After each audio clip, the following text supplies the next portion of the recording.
নমস্কার। আজ আমি যে ভিডিওটি প্রকাশ করব সেটি সঙ্গীত শিক্ষার দ্বিতীয় পর্ব। প্রথম পর্ব আমি এর আগে প্রকাশ করেছি। এই দ্বিতীয় পর্বে আমি কি দেখাচ্ছি দেখুন। সর্বপ্রথম আমাদের হারমোনিয়াম বাজানোটা শিখতে হবে, অর্থাৎ হারমোনিয়ামের চাবির উপরে কিভাবে যে আঙুল চালাবো আমরা, সেই সার্বিক পদ্ধতি নিয়ে আমি আলোচনা করছি। প্রশ্নে বলছি বিধিনিষেধ, তারপর কিভাবে চালাবেন প্রসেসটা বলবো। বিধিনিষেধ কি? প্রথমে হচ্ছে যে হারমোনিয়ামের চাবি সহ দেখেছি আমি, জি শার্পে দেখেছি, কিন্তু এবার দেখুন হচ্ছে একটা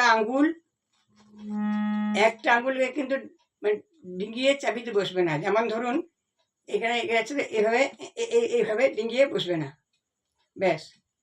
আর একটা আঙ্গুলের উপর একটা আঙ্গুল চাপাবেন না, অর্থাৎ এইভাবে। আর এগুলো সব খুব লক্ষণীয় বিষয়, আপনারা ভালোভাবে লক্ষ্য করবেন, কেমন? আর হাতের চাটুর তলদেশে আঙ্গুল পার করবেন না। ধরুন এইভাবে যাচ্ছে, কিন্তু এটা তলদেশ হচ্ছে না। মনে করেন এখান থেকে যখন আমি অলঙ্কার শেখাবো বা পালটা শেখাবো, তখন মনে করুন সা ধা বাজাবো, সা ধা, তখন বুড়ো আঙুলটা বা বৃদ্ধা আঙুলটা এখানে ধরুন এইভাবে করতে হবে। এইভাবে দিয়ে এইভাবে চালানো যাবে না। আর খারাপভাবে আঙুল বসবে না, এইভাবে আঙুল চালাবেন না কখনো। আর এই কনুইটা কিন্তু উঠবে না, এইভাবে আঙুলে বসবে হারমোনিয়াম পরে। এখন আমি একটু দেখাচ্ছি।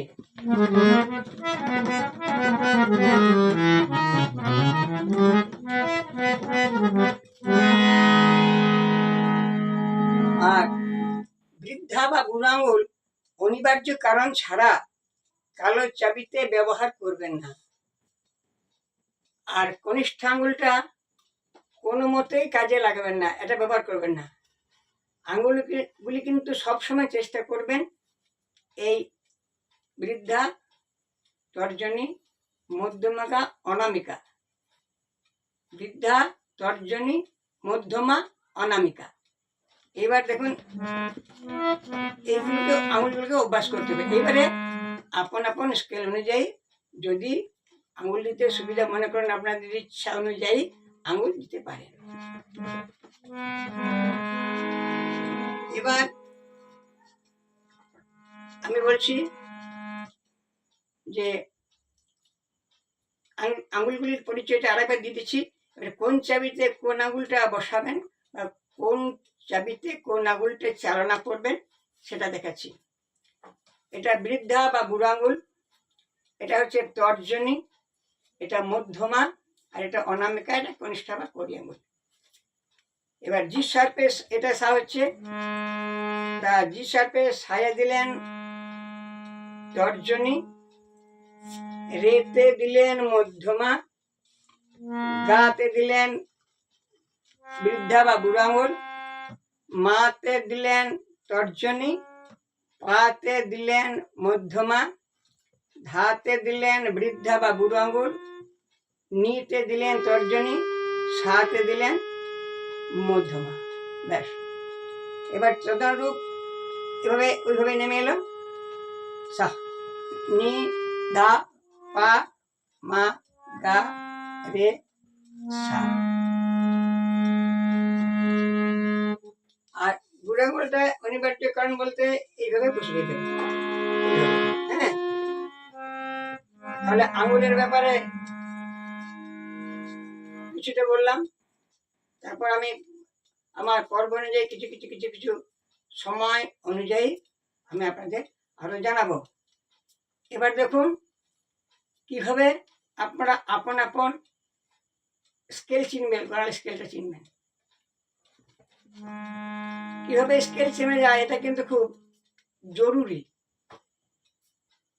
প্রথমে মনে করুন আপনার যেটা আপনার গলার শ্বাস, এটা একটা করলেন, যে কোনো একটা ধরলেন, মোটামুটি ডি শার্পে ধরুন। এবার ডি শার্পে যদি দেখেন যে নিচের দিকে নি ধা পা পর্যন্ত আপনার গলাটা মোটামুটি ভাবে আসছে, তাহলে এইবারে আর উপরের দিকে মা পর্যন্ত কোনো রকম যেতেই হবে।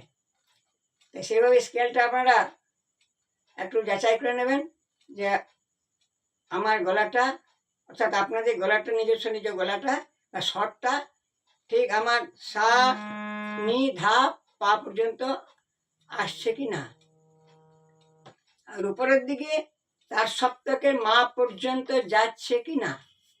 বেশ যথেষ্ট। একটু যদি কম বেশি হয়, এটা সাধনার মাধ্যমে, সঙ্গীত সাধনার ধন, সাধনার মাধ্যমে কিন্তু এটা মানে আপনি আপনি চলে আসে। আর অলঙ্কার বা পাল্টা সম্পর্কে আমি মানে থিওরিটিক্যাল অর্থাৎ ঔপপত্তিকে নিয়ে কিছু বলছি। আমি প্রথম এপিসোডে বলেছি যে নিয়মিত বর্ণসমূহকে অলঙ্কার বলে।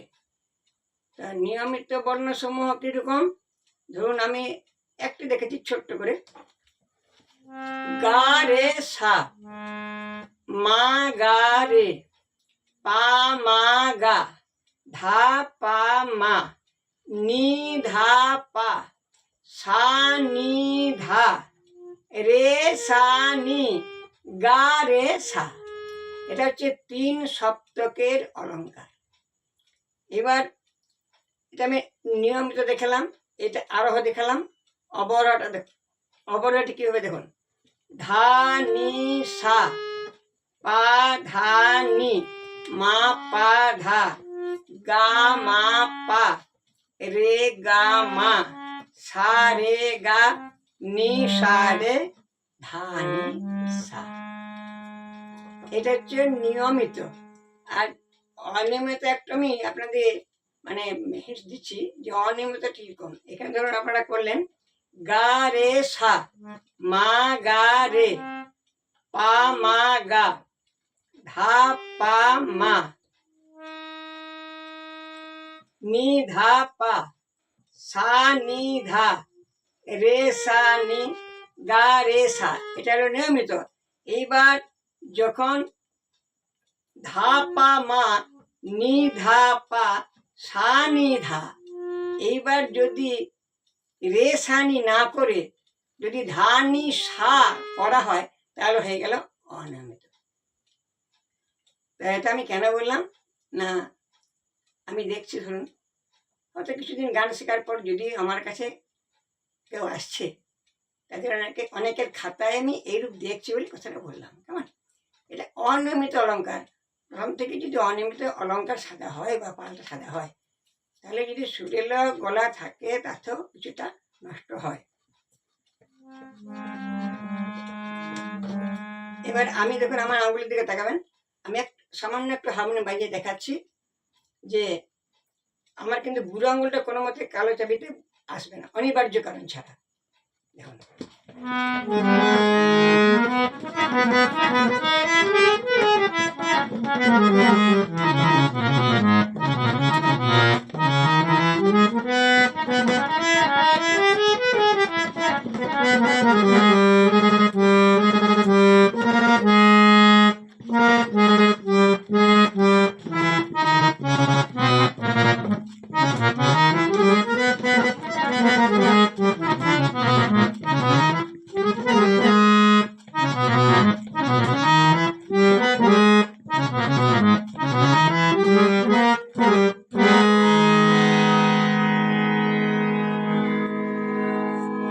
এবার আমি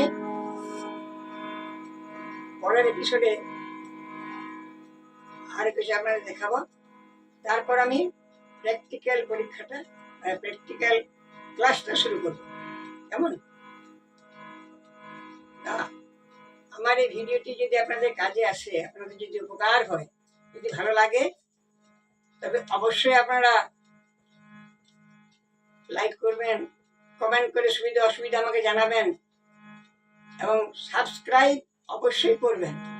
তাহলে আমি আরও উৎসাহিত হব এবং নিখুঁতভাবে আপনাদের শেখাবার চেষ্টা করব।